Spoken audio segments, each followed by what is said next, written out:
नमस्ते बच्चों, BK Praveen Desale channel में आपका स्वागत है। इस चैनल पर 5वीं कक्षा से 10वीं कक्षा तक मैथमेटिक्स सहित और सब्जेक्ट के वीडियो अपलोड कर रहे हैं, तो बच्चों चैनल को ज़रूर सब्सक्राइब करो। बच्चों, आज हम कक्षा 9वीं विषय हिंदी पाठ क्रमांक 5 जूलिया इस पाठ के स्वाध्याय का अध्ययन करेंगे। पाठ के आंगन में प्रश्न 1, सूचना के अनुसार कृतियां पूर्ण कीजिए। क, संजाल। जूलिया के मन के भाव दर्शाने वाले स्वर। विनीत, रोते, भयभीत, कांपते।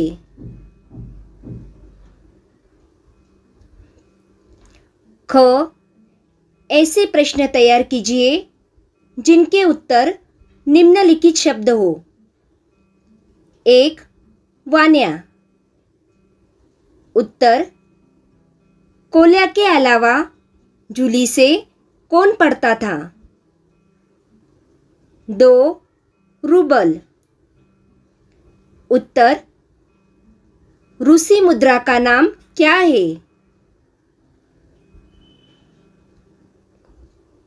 प्रश्न 2, पाठ में प्रयुक्त अंकों का उपयोग करके मुहावरे लिखिए। उत्तर, 1, एक आंख से देखना। 2, एक आंख न भाना। 3, 9 2 11 होना। 4, 7 5 करना। 5, 2 टूक बात करना। प्रश्न 3, कई बार अज्ञान के कारण गरीबों को ठगा जाता है, यह देखकर मेरे मन में विचार आए। उत्तर, अज्ञानता ही परेशानियों की मुख्य जड़ है। यदि व्यक्ति समझदार व ज्ञानी है तो वह किसी भी समस्या के मूल कारणों को समझकर उसे सुलझा सकता है। वह अन्य लोगों की भी जरूरत पड़ने पर मदद कर सकता है। इसके विपरीत अज्ञानता के अंधकार में जी रहे लोगों को बड़ी आसानी से ठगा जा सकता है। वे अज्ञानता के कारण अपने अधिकारों के लिए आवाज नहीं उठा पाते हैं। समाज में उनका शोषण किया जाता है। मेरे अनुसार इस तरह जनता का शोषण नहीं करना चाहिए और न ही उनका शोषण होने देना चाहिए। हमें स्वयं आगे आकर विषम परिस्थिति में उनकी मदद करनी चाहिए। मेरे अनुसार इस समाज व पूरे देश के लोगों को शिक्षित किया जाए। शिक्षित होने पर लोग स्वयं को ठगे जाने से बचा सकते हैं। इसके अलावा लोगों को ठगने वालों के खिलाफ कड़ी कार्रवाई भी की जानी चाहिए। इससे समाज में कड़ा संदेश जाएगा और गरीबों की मदद हो सकेगी। अगला प्रश्न है भाषा बिंदु। नीचे दिए गए चिन्हों के सामने उनके नाम लिखिए तथा वाक्यों में उचित विराम चिन्ह लगाइए। उत्तर, क्रमांक, चिन्ह, नाम। 1, चिन्ह का नाम, योजक चिन्ह। 2, चिन्ह का नाम लागू चिन्ह। 3 चिन्ह का नाम निर्देशक चिन्ह। 4 चिन्ह का नाम बड़ा कोष्ठक। 5 चिन्ह का नाम दोहरा अवतरण चिन्ह। 6 चिन्ह का नाम अल्पविराम। 7 चिन्ह का नाम विस्मयादि बोधक चिन्ह। 8 चिन्ह का नाम अर्धविराम। 9 चिन्ह का नाम कोष्ठक चिन्ह। 10 चिन्ह का नाम पूर्ण विराम।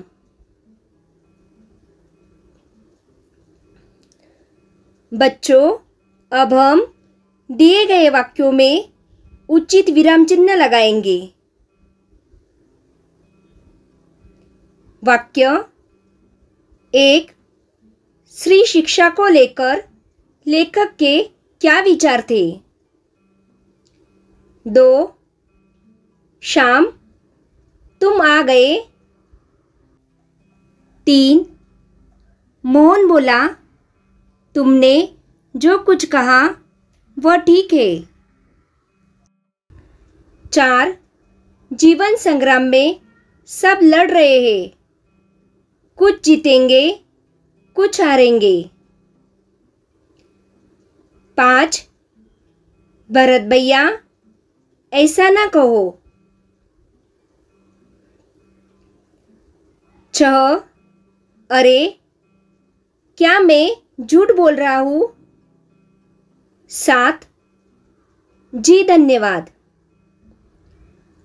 8 इसके अलावा तुमने 3 छुट्टियाँ और ली है, ठीक है ना? 9 अच्छा, और इतनी बड़ी बात तुम्हारी मालकिन ने मुझे बताई तक नहीं। 10 आप कह रहे हैं तो आपने दिए ही होंगे। अगला प्रश्न है रचनाबोध।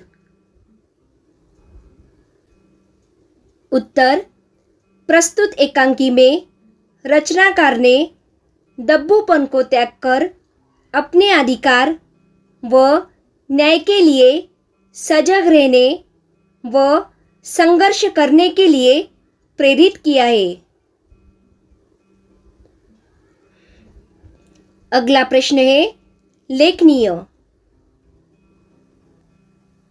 छोटे व्यवसायियों के साथ दिए गए मुद्दों के आधार पर वार्तालाप कीजिए और संवाद के रूप में लिखिए।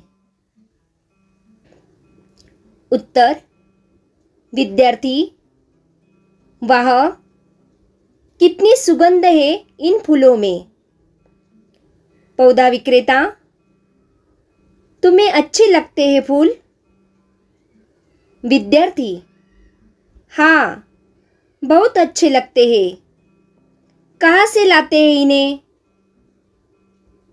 पौधा विक्रेता लाता नहीं हूँ, अपने झोपड़े के सामने इन्हें उगाता हूँ खुद। विद्यार्थी वैसे करते क्या है आप?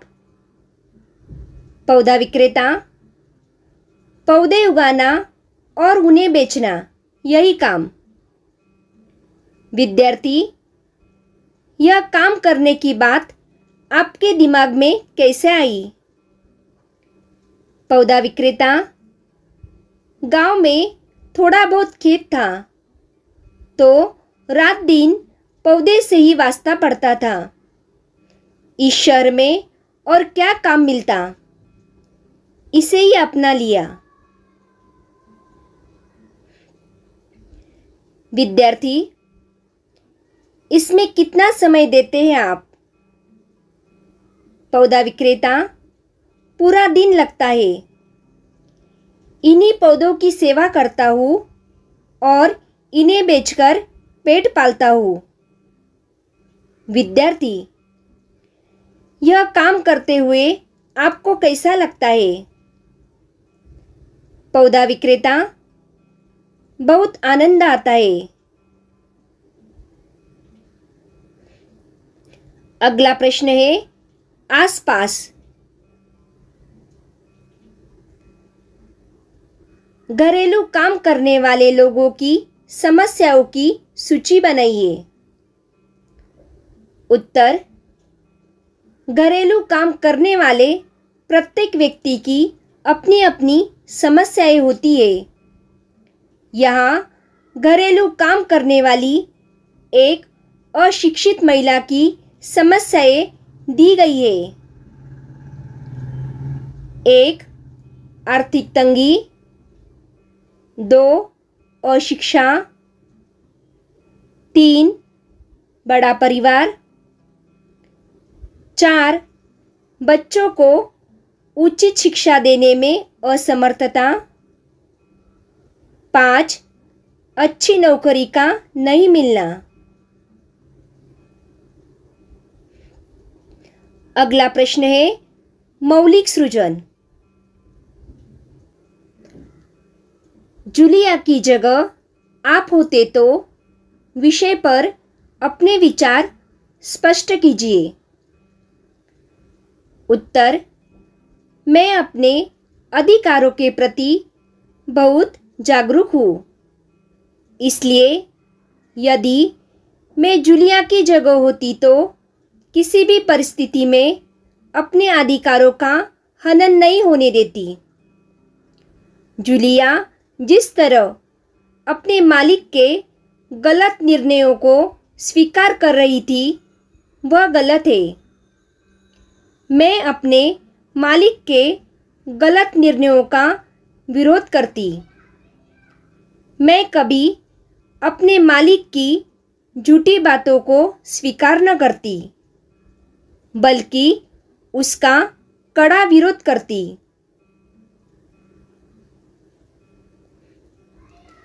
अपनी मेहनत का मैं पूरा पैसा मालिक से वसूल करने का प्रयास करती। यदि मालिक मेरा पूरा वेतन न देता तो मैं कानून का सहारा लेती, जिससे भविष्य में वह फिर कभी किसी का शोषण न कर सके।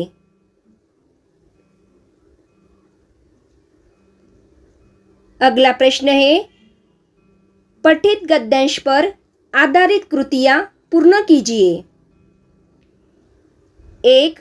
संजाल पूर्ण कीजिए। गद्यांश में आया संसार। कठोर, क्रूर, निर्मम, हृदयहीन। 2. कारण लिखिए। क. गृहस्वामी द्वारा जूलिया से माफी मांगना। उत्तर, जूलिया के साथ गृहस्वामी ने एक छोटा सा क्रूर मजाक किया। ख. गृहस्वामी से जूलिया को संसार के साथ लड़ने के लिए कहना। उत्तर, ताकि वह अपने आप को बचाए रख सके। 3. क. परिच्छेद में प्रयुक्त कोई एक मुहावरा ढूंढकर उसका सार्थक वाक्यों में प्रयोग कीजिए।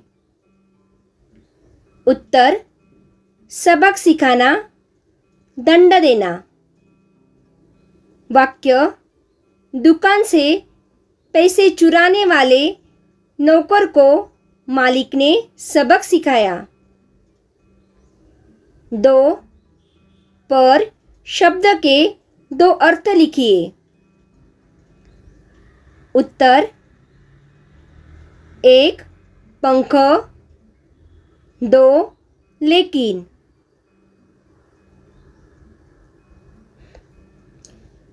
4 संसार में दब्बू और रीढ़ रहित लोगों के लिए कोई स्थान नहीं है।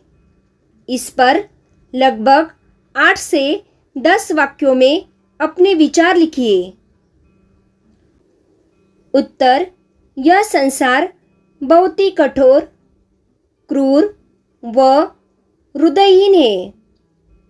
यदि व्यक्ति अन्याय को बिना आवाज उठाए सहता जाएगा तो उसके साथ अन्याय ही होता रहेगा। ऐसे व्यक्ति के साथ कभी न्याय नहीं हो सकता।